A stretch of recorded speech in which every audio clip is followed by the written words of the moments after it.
Yo por lo general no soy tan extenso porque me gusta que me vuelvan a invitar. Gloria a Dios. Así que les aseguro, hermanos, les aseguro que no voy a ser tan extenso. Yo tengo otros compromisos durante el día de hoy. Tengo que salir fuera de la isla en la tarde. Voy a estar en Vieques un día, voy a estar en Culebra otro día de esta semana y tengo que irme hoy. Así que de seguro que no voy a ser tan extenso. Así que en esta mañana, para mí es un placer nuevamente estar con ustedes. Y estamos comenzando el año. Veo aquí un programa y veo que dicen mes de oración, el mes de enero. Esa es la costumbre que tenemos. En nuestra iglesia también lo hemos hecho así. El mes de enero es el mes de oración. Y como decimos en Puerto Rico, para comenzar con el pie derecho, ¿verdad? Y queremos estar en oración, queremos estar intercediendo ante la presencia de Dios. Y queremos que Dios bendiga nuestras iglesias en este nuevo año. Cuando terminó el año 2011, recibimos el 2012 con mucha expectativa. Y teníamos muchas ideas, ¿verdad? Ya han pasado 3 semanas y ¿cuántos de ustedes se acuerdan de lo que dijeron el día 31 que iban a hacer? ¿Cuántos se acuerdan de aquellas resoluciones? Amén. ¿Cuántos dijeron voy a comer menos en este año 2012? ¿Cuántos dijeron voy a hacer otras cosas a nivel espiritual? ¿Cuántos dijeron voy a economizar? Cada cual tiene sus metas. Y la iglesia y el cuerpo de Cristo tiene sus metas para este año 2012 también. Porque este año hay muchas actividades que queremos realizar. Este mundo lo ve con expectativa porque hay personas que históricamente han dicho que este es el último año. Sí, dice mucha gente que ya para diciembre, hermano, ya ni lechón asado usted va a comer porque esto se acaba. Así que es un año de mucha expectativa. Si a eso le añadimos que es un año eleccionario, más expectativa todavía. Así que es un año donde la gente tiene mucha incertidumbre. Para otros tienen otras grandes metas. Quieren lograr muchas cosas, tanto en el término espiritual, pero también como seres humanos quieren lograr muchas cosas. Y eso es bueno. Pero en ocasiones, esas metas que tenemos, esas expectativas que tenemos, al pasar los días, las semanas, los meses, nosotros como que de momento nos llega ese sentir de que esto es todo lo mismo, esto no cambia, y nos encontramos como un peso encima, donde nos preguntamos realmente, ¿valdrá la pena? Cuando, por ejemplo, tú tienes la expectativa o la meta de lograr algo espiritual y de momento sientes en tu propio cuerpo pocos deseos de llegar a la casa del Señor. Dijiste, voy a orar más. Y cuando pasan 5 minutos y ya estás de rodillas, dices, se me acabaron ya las oraciones que tengo que hacer. Y a veces nos viene a la mente y nos preguntamos, ¿valdrá la pena? Yo quiero decirte, hermano, en esta mañana, sí vale la pena. Sí vale la pena cumplir con el Señor. Sí vale la pena esas metas que tenemos para este año, llevarlas a cabo. Sí vale la pena tener unas metas en Dios para lograr, gloria a Dios, cosas nuevas. Para lograr cosas que antes no hemos visto. Y la iglesia, si tiene metas, como estoy seguro que las tiene, hay que luchar por ellas. Aunque vengan circunstancias, aunque vengan dificultades, la obra del Señor debe continuar hacia adelante. En esta mañana me gustaría que fuéramos a la palabra del Señor. La palabra del Señor es nuestro guía, ¿verdad? La palabra del Señor nos da esa luz en medio del camino. Por eso el salmista decía, lámpara es a mis pies tu palabra y lumbrera a mi camino. Vamos al libro del profeta Isaías. En el capítulo 6. Vamos a leer unos cuantos versículos de la palabra del Señor. Y vamos a ver cómo, en medio de circunstancias difíciles, como las que vive nuestra sociedad puertorriqueña, cómo en un momento difícil, un hombre, un ser humano, pudo ver a Dios. Pudo tener una visión que transformó su vida. Vamos a Isaías, libro del profeta Isaías en el capítulo 6. Eso es en el Antiguo Testamento. Y vamos a estar leyendo los primeros versículos, para ser específicos, del 1 al 8. Y dice la palabra del Señor así: en el año que murió el rey Uzías, vi yo al Señor sentado sobre un trono alto y sublime, y sus faldas llenaban el templo. Por encima de él había serafines, cada uno tenía 6 alas, con 2 cubrían sus rostros, con 2 cubrían sus pies, y con 2 volaban. Y el uno al otro daba voces, diciendo: Santo, Santo, Santo, Jehová de los ejércitos, toda la tierra está llena de su gloria. Y los quiciales de las puertas se estremecieron con la voz del que clamaba, y la casa se llenó de humo. Entonces dije: ay de mí, que soy muerto, porque siendo hombre inmundo de labios, y habitando en medio de pueblo que tiene labios inmundos, han visto mis ojos al Rey, Jehová de los ejércitos. Y voló hacia mí uno de los serafines, teniendo en su mano un carbón encendido, tomado del altar con unas tenazas, y tocando con él sobre mi boca, dijo: he aquí que esto tocó tus labios, y es quitada tu culpa, y limpio tu pecado. Después oí la voz del Señor que decía: ¿a quién enviaré? ¿Y quién irá por nosotros? Entonces respondí yo: heme aquí, envíame a mí. Dios añada bendición a su palabra. Pueden sentarse.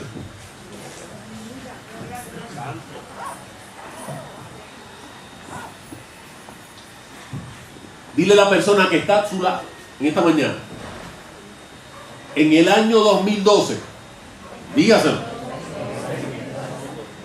yo quiero ver al Señor.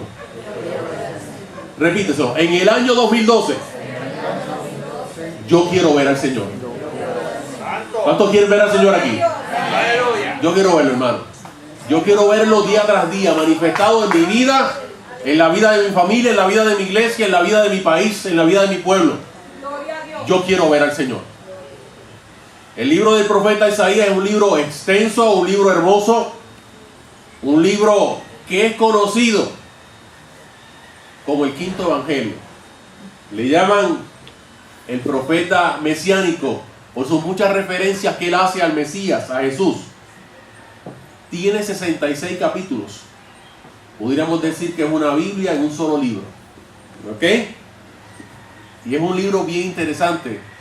Tengo la oportunidad en este momento de dar la clase de Isaías en el instituto, allá en Caguas. Para mí es una bendición también. Amén.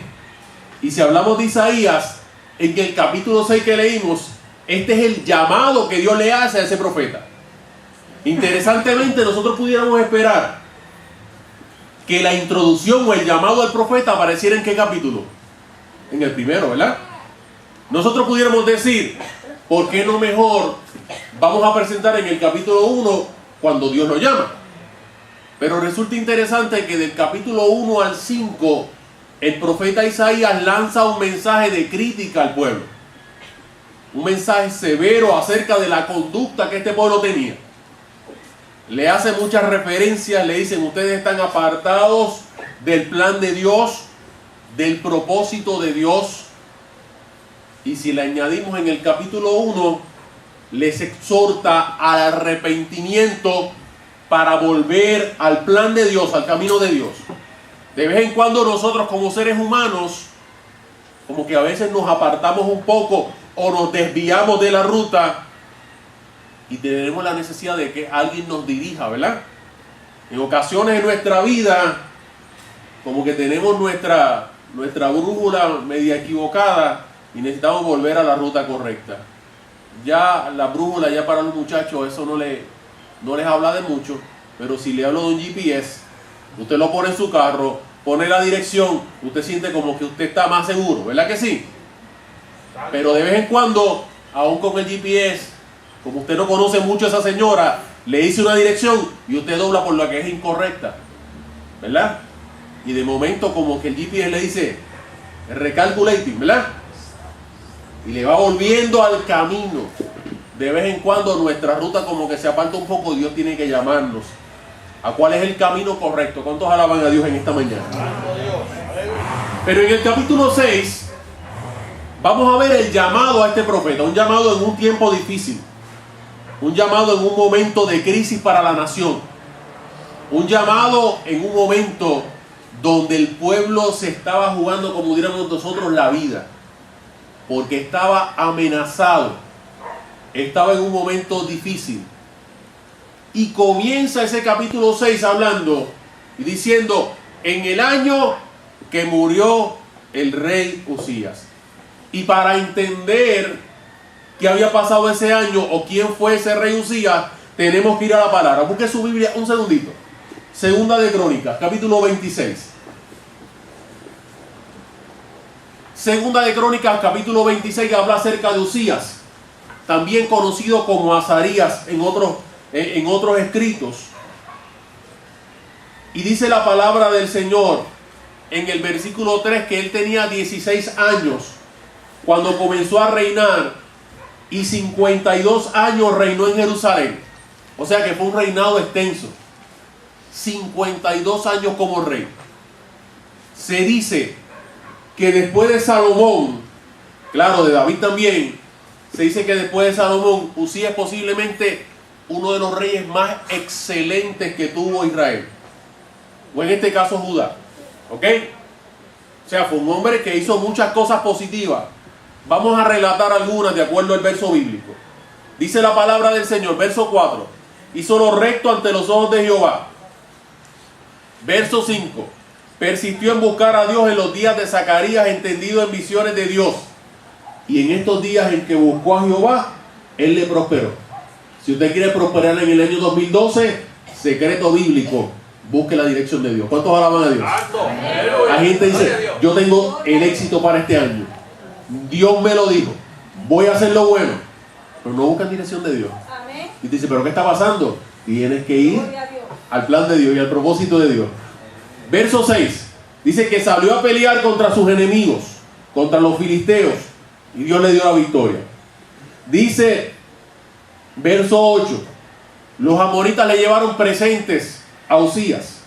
Se divulgó su fama hasta la frontera de Egipto, porque dice en el verso 8, se había hecho altamente poderoso.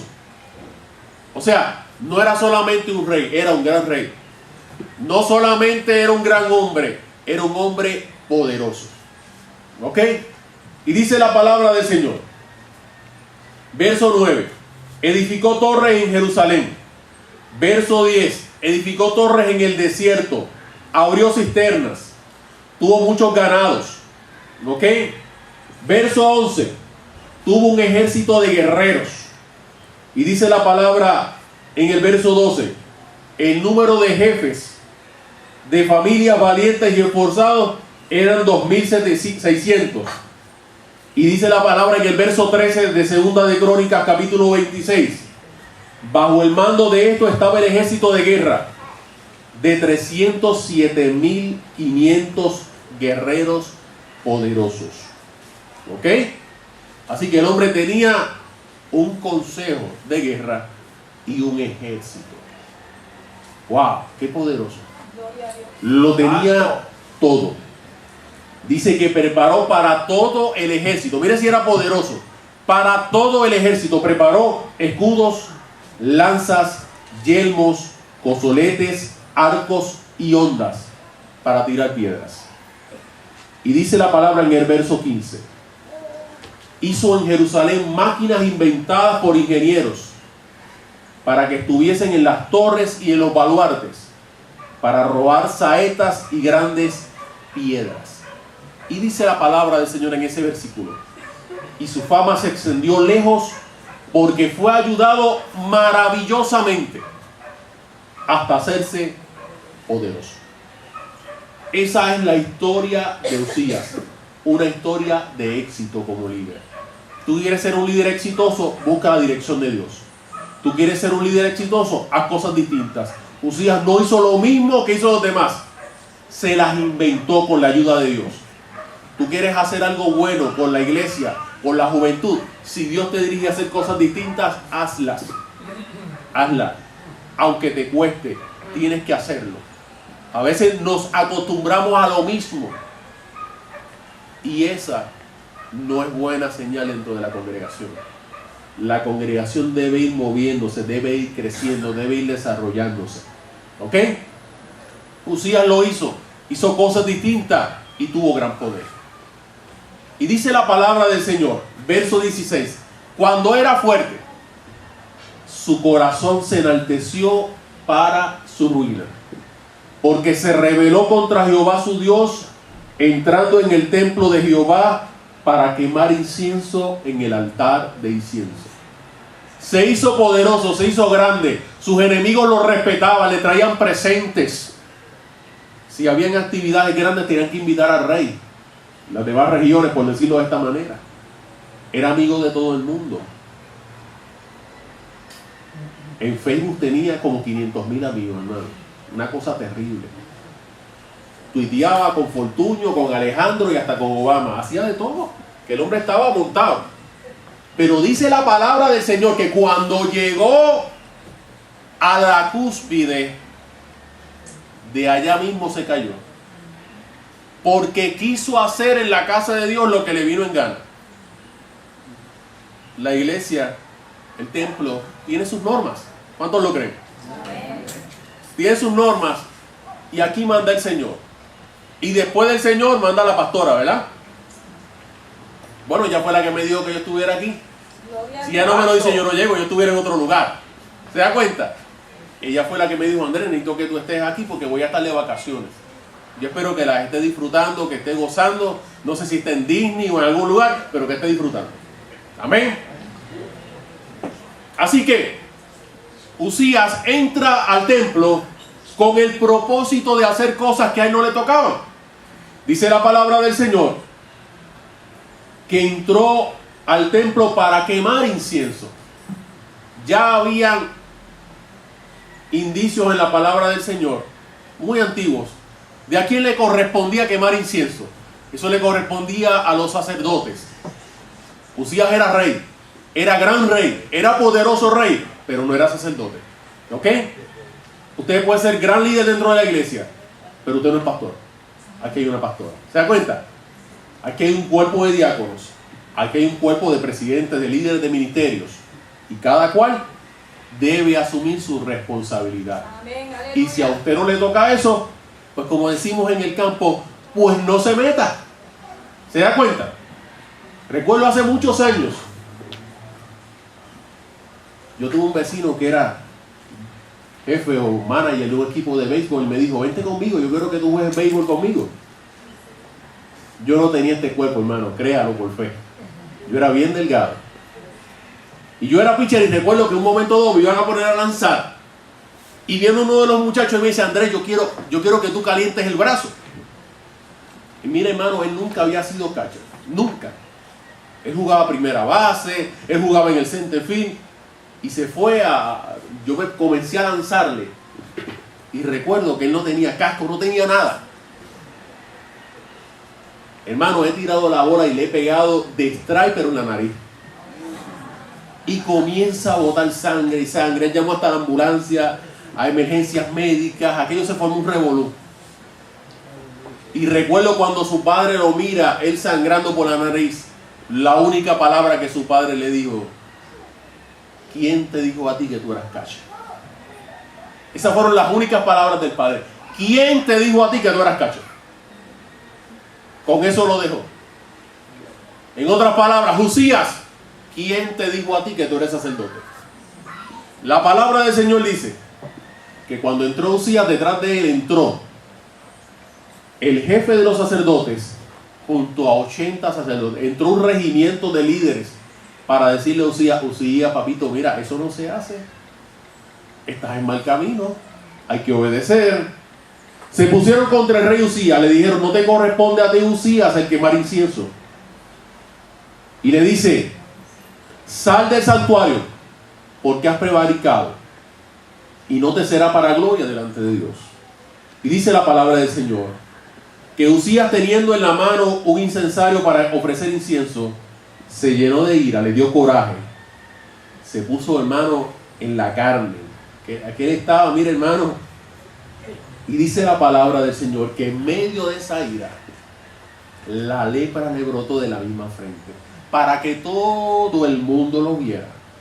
La lepra le brota de la frente, símbolo de pecado, símbolo de que había sido herido por Dios y que era momento de que aquel caballero, con todo el poder que tenía, con todos los éxitos que había logrado, tuviera que salir del templo, porque no era un lugar para él, porque le había fallado al Señor. Qué triste que un hombre que tanto había logrado fue vencido por sí mismo. Hay veces que nosotros, nuestras batallas, yo he escuchado gente que habla del enemigo espiritual y que habla de la gente dentro de las iglesias y dicen qué difícil se hace por nuestro enemigo, qué difícil se hace por la gente, pero nos olvidamos, hermanos, que en muchas ocasiones en nuestra vida nuestro peor enemigo somos nosotros mismos. Somos nosotros mismos. ¿Quién venció a Uzías? Él mismo. Su deseo de serse el más grande, su coraje, su ego lo venció. Y dice la palabra del Señor que salió del templo y fue leproso hasta su muerte. Y ahora retomamos Isaías 6, en el año que murió el rey Uzías. Tiene que haber sido algo significativo para el pueblo la muerte de Uzías, porque había sido un buen rey en su tiempo. Había sido bueno. Y cuando alguien es bueno o la gente lo reconoce y le ocurren sucesos difíciles, eso marca a una nación completa. Aquí hay gente que ya tiene unos cuantos años. Aquí hay gente que ya peina cana o ya no peina pelo. Alaba. Aleluya. Amén. Y tienen que recordar el mes de noviembre del año 1963. Cuando muchos de ellos estaban viendo la televisión o estaban escuchando radio y se anuncia el asesinato del presidente John F. Kennedy. Hay gente, este ejercicio lo hice hace poco en la iglesia, y la gente me contestó con lujo de detalles de dónde se encontraba en ese momento, cuando se enteraron que el presidente Kennedy había sido asesinado. Trayéndolo más acá. Mire, hermano, si yo hago la pregunta ¿dónde tú estabas el día 11 de septiembre del año 2001? Muchos de ustedes se van a acordar con lujo de detalles. Muchos me dirán, yo estaba viendo por la mañana el canal 11, el programa que dan por la mañana, que cambió totalmente porque la emisora se fue directamente a lo que estaba ocurriendo en la ciudad de Nueva York. Y aparentemente un avión se había chocado contra una torre. Nadie sabía más nada. Hasta que en medio de la transmisión la gente comenzó a ver un segundo avión en dirección hacia la torre. Y la gente se dio cuenta, esto no fue un accidente. Estamos bajo ataque. ¿Se da cuenta? Sucesos importantes que marcan nuestras vidas. En el caso de Isaías, el año que murió el rey Uzías tiene que haber sido un momento que lo marcó, que lo señaló, un momento difícil para toda la nación. Pero significativamente dice, en el año que murió el rey Uzías, vi yo al Señor. En el momento difícil, en el momento en que el pueblo perdía a su rey, en el momento más difícil de la nación, en el momento de incertidumbre, en el momento donde no sabían para dónde íbamos, vi yo al Señor. ¿Pudieras tú decir lo mismo en esta mañana? En el año 2012, en el año que los mayas dijeron que se acaba el mundo, usted pudiera decir, vi yo al Señor. ¿Cuántos alaban a Dios en esta mañana? Gloria a Dios. Y dice la palabra de Dios en Isaías capítulo 6, en el año que murió el rey Uzías, vi yo al Señor. ¿Y qué vio? ¿Dónde lo vio? Estaba en el templo. ¿Dónde estaba Isaías en ese momento difícil? Estaba en el templo. Momentos difíciles, acérquese a la casa del Señor. Hay gente que le vienen los problemas y dice, es momento de dejar de ir a la iglesia porque tengo problemas. Al contrario, hermano, es el momento donde más debemos estar cerca de la casa del Señor. Es que tengo problemas económicos, tengo problemas con mi esposa. Déjame quedarme un rato en casa a ver si mejoro. Mire, hermano, el momento de estar en la casa del Señor, ese momento de crisis, hay que estar en casa del Señor. Hay que estar cerca de la presencia del Señor. Amén. Dice la palabra del Señor que él vio al Señor sentado sobre un trono alto y sublime. Lo vio alto. Dice que lo vio sublime. Lo vio sentado. Un rey sentado demuestra control. Un rey sentado demuestra poder. ¿Ok? Y dice la palabra, por encima de él habían serafines. Habían seres angelicales de alto poder. No eran angelitos, eran serafines. Dicen algunos que el término serafines significa ardientes o quemadores. Así son, hermano. Estaban ante la presencia del Señor. Y estaban ante la presencia del Señor. Y dice la palabra que cada uno tenía 6 alas. Pero las alas no eran necesariamente para volar, era para cubrirse. Sus rostros, sus pies. Y solamente con 2 entonces volaban. Y dice que estos seres angelicales estaban ante la presencia del Señor, dando voces, diciendo, santo, santo, santo. Cuando en la Biblia usted vea que algo se repite, hermano, es como que le está dando especial atención a lo que está ocurriendo. El término 3 veces santo, la repetición de santo, santo, santo, lo que quiere decir es darle importancia a aquello que ellos estaban haciendo. Porque el Dios a quien usted sirve es santo, hermano. Y mire qué dos cuadros. El cuadro de un ser humano ante una gran pérdida, el rey Usías. Y el otro cuadro que él puede ver, de un Dios que está todavía en su trono, que no tiene lepra ninguna, que es todopoderoso. Dice la palabra que sus faldas llenaban el templo. Mire qué poder, hermano. Mientras lo humano perece, mientras lo humano se enferma, mientras lo humano peca, lo de Dios se mantiene poderoso, llena el templo, tiene todo poder y es adorado. ¿Cuánto alaban a Dios? Amén.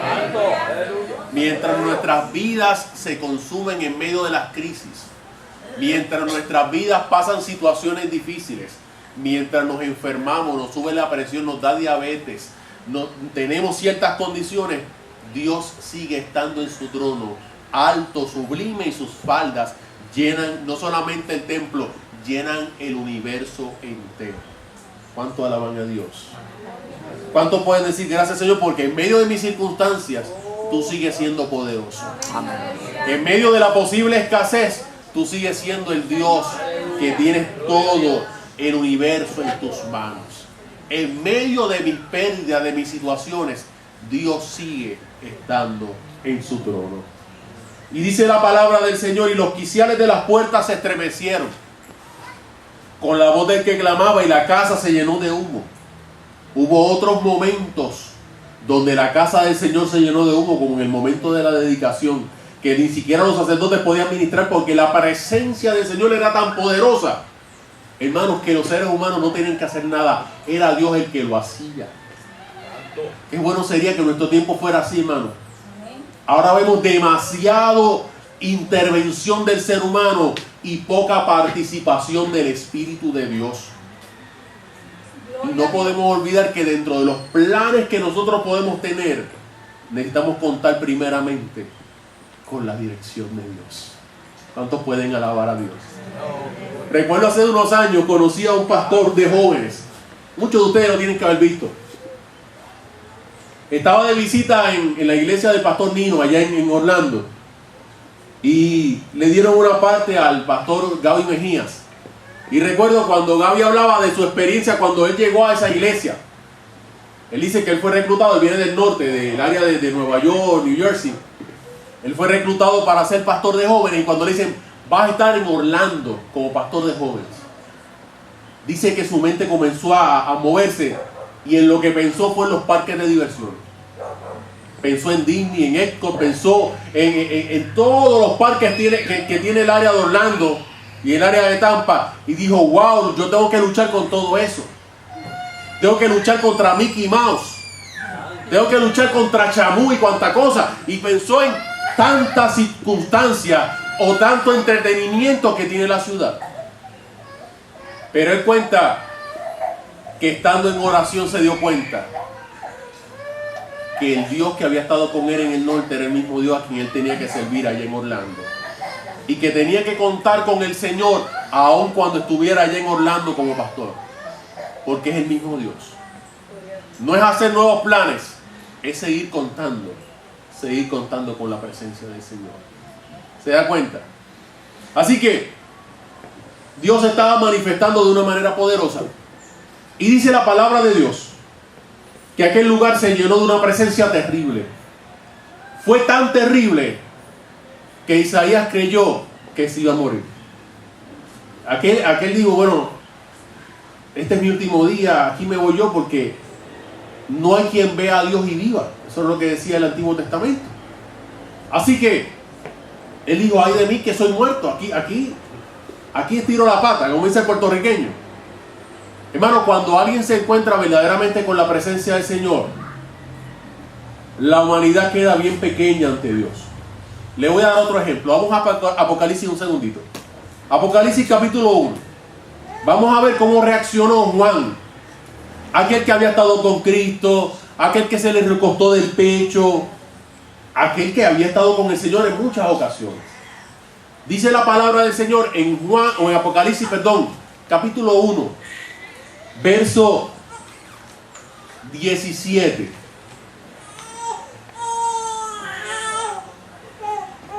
Que cuando él se encontró con el alfa, con la omega, con el principio, con el último, dice que cuando le vi, dice la palabra del Señor, caí como muerto a sus pies.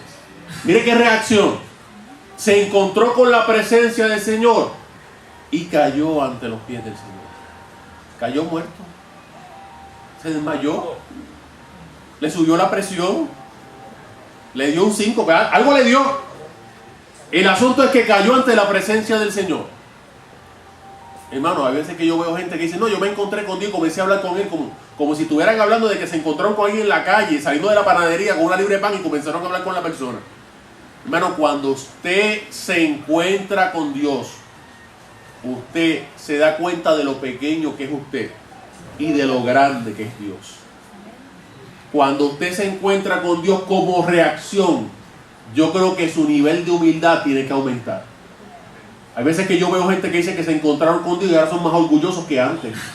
Dice, pero ¿con quién se encontraron? ¿Con Dios o con el diablo? ¿Te das cuenta? Así que cuando el hombre se encuentra con Dios,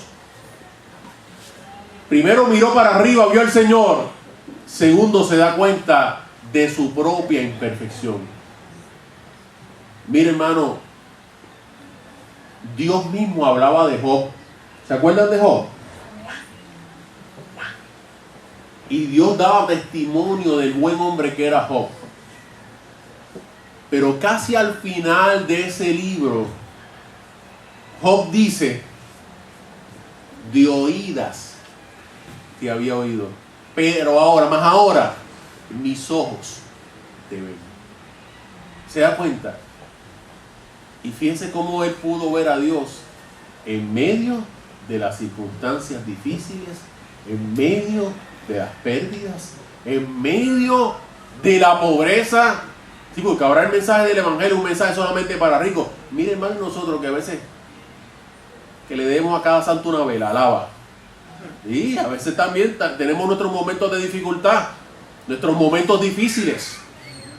Tenemos que predicar a un Dios que está presente en la victoria y en el gozo, pero también en el Dios que está presente en los momentos de crisis y de dificultad. Porque nuestra gente en las iglesias pasan problemas, se enferman los nenes, tienen dificultades, pasan por ansiedades, les da depresión, van a los médicos, tienen el azúcar en 300. ¿Y? ¿Te das cuenta? ¿Y qué hacemos con esa gente? ¿Qué pasa en esa circunstancia? Y son tan cristianos como el que más. Hay que seguirlos ministrando y seguir trabajando con ellos para que sigan hacia adelante y se den cuenta que en medio de las circunstancias que enfrentan, Dios puede estar con ellos. ¿Cuántos alaban a Dios? Y porque en un momento dado se predicó un mensaje como que Dios Si tú estabas pasando por crisis, Dios no estaba contigo ya, porque eras menos cristiano. Si te enfermabas, no puedes estar enfermo porque Dios no está contigo. Al contrario, Dios está contigo en todo momento. Él lo prometió. He aquí yo estoy con vosotros todos los días, hasta el fin del mundo. ¿Se da cuenta? Así que Isaías tiene esa experiencia terrible. Se encuentra con el Señor y se ve pequeñito, hermanos. Se ve pequeñito y le dice: ay de mí que soy muerto, aquí me muero. Porque siendo un hombre inmundo de labios y habitando en medio de pueblo que tiene labios inmundos, han visto mis ojos al Rey. Yo me muero porque tengo los labios inmundos. Dice la palabra del Señor que de la abundancia del corazón habla la boca. Si los labios son inmundos, porque el corazón es inmundo. Y dice: y estoy habitando en medio de pueblo que tiene labios inmundos. Mire, hermano, la condición de esta nación era difícil. Era un pueblo que estaba apartado en gran manera. Pero en medio de esas circunstancias y en medio de esa condición de pecado, Dios se manifiesta. Qué bueno es Dios, ¿eh? Qué bueno que cuando abunda el pecado, sobreabunda la gracia. Qué bueno que cuando tengo problemas, qué bueno que cuando tengo dificultades, Dios también se hace presente. Y dice que en medio de esas circunstancias han visto mis ojos al Rey. Y fíjese que dice al Rey. ¿Se acuerdan? El versículo 1, en el año que murió el Rey. Pero dice, en medio de esa circunstancia gloriosa en que yo he visto al Rey. Pero no al Rey Usías, no al Rey David ni al Rey Salomón. Han visto al Rey Jehová de los ejércitos. Gloria a Dios. ¿Cuántos alaban a Dios? Amén. Mientras el rey tuvo que irse apartado, como si fuera un tuberculoso, pero en este caso un leproso, mientras el rey se enfermó y murió, mis ojos han visto al Rey de Reyes y Señor de Señores, al que habita por toda la eternidad, al jefe de los jefes, al pastor de los pastores, al líder de los líderes, al líder máximo de la historia, al que hizo los cielos y al que hizo la tierra.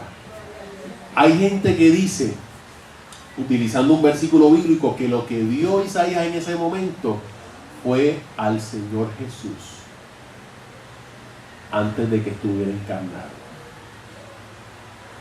Mire qué interesante. Ellos utilizan un versículo bíblico que les voy a leer. Juan capítulo 12. Dice la palabra del Señor en el versículo 36. Estas cosas habló Jesús y se ocultó de ellos. Pero a pesar de que había hecho tantas señales delante de ellos, no creían en él. Para que se cumpliese la palabra del profeta Isaías, cuando dijo: Señor, ¿quién ha creído a nuestro anuncio y a quién se ha revelado el brazo del Señor?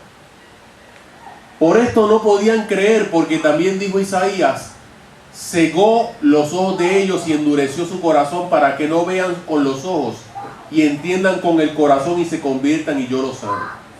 Y dice el versículo 41, Isaías dijo esto cuando vio su gloria, la gloria del Señor, y habló acerca de él. Terrible, él vio esa gloria manifestada, esa presencia terrible del Señor, y dejó de ser el mismo. Y dice la palabra del Señor que en esa condición que él se encontraba, él entendía que estaba lleno de pecado, lleno de maldad. Dice la palabra que esa maldad, que ese pecado, que eso que lo separaba de Dios, fue quitado. Dice que voló hacia él uno de esos seres terribles, seres llamados serafines, teniendo en su mano un carbón encendido que fue tomado del altar. Porque, hermano, la restauración viene del altar, viene de la presencia del Señor. La restauración no viene de la oficina de un médico. Ahí puede venir la ayuda, pero la restauración espiritual viene de la presencia de Dios. ¿Cuánto le alaban? Si usted necesita ser restaurado, venga al altar, venga a la presencia del Señor, venga a la casa de Dios para ser restaurado. Y dice la palabra Tocando con él, con ese carbón encendido, tocando con él sobre mi boca, dijo: he aquí que esto tocó tus labios, y es quitada tu culpa, y limpio tu pecado. En otras palabras, no fue el serafín el que lo limpió fue el Señor mismo, con esa presencia que salió desde su altar, donde él estaba sentado, donde él tenía completo dominio. Ahora Isaías estaba limpio. Ahora Isaías había recibido algo distinto, algo de Dios. Inmediatamente en el verso 8 dice: después oí la voz del Señor. Fíjese, en otros momentos todo fue visual. Todo fue visual. Y vi al Señor, y vi los serafines, y vi la gloria, y lo vi sentado, y vi al Señor. Pero ahora no solamente lo veo, ahora también lo oigo. Dígale a la persona que está a su lado: yo quiero ver al Señor en el 2012. Pero también quiero escucharlo. ¿Cuántos quieren escuchar al Señor? Amén. ¿Están seguros de lo que ustedes están diciendo, hermano? ¿Usted quiere escuchar al Señor en el 2012? Mire, hermano, yo quiero escucharlo porque a veces se escuchan tantas voces y lo menos que se escuche es la del Señor. Yo quiero escuchar la voz del Señor. Yo quiero ver al Señor. Pero mire, hermano, al Señor sin intermediarios. Aquello fue Isaías y el Señor. Sí, habían serafines, pero, hermano, necesitamos ver al Señor. Necesitamos verlo. Glorioso, poderoso, con todo control en medio de las circunstancias que enfrentamos. Y dice: después oí la voz del Señor que decía: ¿a quién enviaré y quién irá por nosotros? Aparentemente en ese momento Dios tenía reunión. Parece que Dios envió un texto a todos sus seres angelicales que estaban cerca de él y dijeron: vengan a la oficina que tengo que hablar con ustedes. Y dentro de ellos, de presentado, estaba Isaías, que estaba en ese momento recibiendo la revelación de Dios. Y dice la palabra: oí la voz del Señor que decía: ¿a quién enviaré y quién irá por nosotros? Y parece que hubo un silencio como el que hay aquí. Y Isaías dijo: heme aquí, envíame a mí. ¿Quién invitó a Isaías a eso? ¿Isaías sabía lo que iba a hacer? No lo sabía. ¿Sabía el trabajo que Dios le iba a dar? No lo sabía. Pero parece que fue tan poderosa esa visión que él tuvo, fue tan gloriosa esa revelación, que lo llenó de capacidad y de poder para poder responderle a Dios cuando Dios lo exigió. Y sin saber lo que tenía que hacer, hermanos, básicamente lo que le hizo al Señor fue firmarle un cheque en blanco y decirle: aquí estoy, Señor. Aquí estoy. Heme aquí. Envíame a mí. Él no sabía el trabajo que tendría que realizar. Él no sabría los sinsabores que tendría que enfrentar. Porque los líderes creyentes, de vez en cuando y de cuando en vez, prueban el éxito, pero en muchas ocasiones también tienen que probar la amargura y la dificultad. Sí, hay que enfrentarlo. Cuando ustedes vean a la pastora que llegue el domingo y llegue refrescadita, hermano, no la cargue todavía, dele tiempo, que disfrute, que pase su tiempo bueno. Yo soy de los que recomiendo siempre que los líderes tienen que tomar su tiempo. Sí, hermano, tiene que haber tiempo para recrearse. Me refiero a vacaciones, en parte, pero también en su momento, recrearse, compartir en otros ambientes, hacer otras cosas, porque el trabajo es fuerte, el trabajo es difícil. Así que si usted no tiene un momento para bajar revoluciones y sigue corriendo al mismo tiempo, va a llegar el momento donde va a tener el síndrome de quemazón, y va a llegar el momento, vamos a tener que enviar a nuestros líderes allá a Sidra para que reciban tratamiento, ¿verdad? O a Trujillo Alto para que los ayuden, porque están pasando momentos bien difíciles en términos emocionales. ¿Por qué no mejor ayudarlos para que en medio del camino saquen su tiempo para hacer otras cosas disfruten de otros ambientes, cojan vacaciones, pero de vez en cuando también salgan como familia, pasen su tiempo chévere y no todo lo hagan dentro del círculo exclusivo de aquí de la casa del Señor. Yo veo esto de una manera integral. Yo tengo hijos, yo tengo esposa, yo necesito tiempo para estar en la iglesia, claro que sí, pero yo necesito tiempo para estar con mi esposa. Yo necesito tiempo para estar con mis hijos. Y usted dirá, ¿pero qué tú haces con tus hijos? ¿Un culto en el hogar? No, hermanos, a veces con mis hijos hago otras actividades recreativas. Tanto de irme a un parque de pelota, como a jugar baloncesto con ellos. Aquí hay algunos jóvenes que me han visto, como también a jugar PlayStation, lo que fuere. Pero compartir con ellos. Y usted dirá, ¿pero qué espiritual tiene eso? Mire, hermano, con eso posiblemente los estoy salvando también. Porque no solamente están viendo a un papá en el altar, lo están viendo de carne y hueso mientras comparto con ellos, mientras vivo la vida con ellos. Y no sé por qué me meto por ahí, pero se lo digo a los hermanos que tienen niños pequeños y niños jóvenes aquí en la iglesia: saque tiempo para estar con ellos.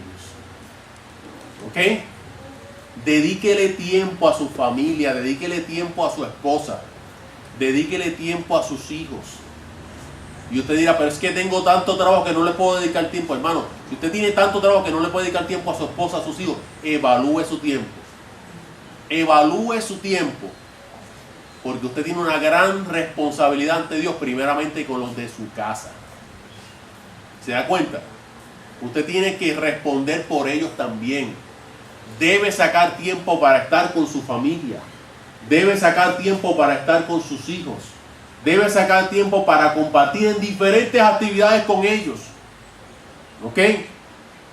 No todo debe ser dentro del círculo del ambiente de culto. Esto es importantísimo. Pero dentro de la parte del crecimiento y del desarrollo de un ser humano, el ser humano tiene que hacer muchas actividades. Y tiene que tener muchas experiencias. Por eso es importante que usted saque tiempo para hacer diferentes cosas con ellos. Isaías se encuentra con el Señor para no ser el mismo. Isaías ve al Señor y dejó de ser el Isaías de antes. Nosotros en este año 2012 pudiéramos terminar este año en el día 31 de diciembre, si no se acaba aún el mundo, diciendo: en el año 2012 vi yo al Señor. Gloria a Dios. Santo Dios. En el año 2012 pudieron ver mis ojos la gloria del Señor. Pude yo escuchar la voz de Dios y pude responder afirmativamente a su llamado. Ese es el reto que tenemos, hermanos. Porque yo creo que el Dios que le habló hace miles de años a Isaías es el Dios a quien usted sirve y a quien yo sirvo también. Y sigue dispuesto a hablar y sigue dispuesto a revelarse a sus hijos. Así que mi exhortación es, hermanos, sigamos hacia adelante con la ayuda del Señor. No nos apartemos de su casa. Ahí fue que Isaías lo vio. No nos apartemos de la presencia del Señor. Y pidámosles en este año: Señor, yo quiero ver tu gloria. Yo quiero que tu presencia se manifieste en mi vida. Yo quiero que tú te reveles a mi ser. Vamos a estar de pie en esta mañana. Santo.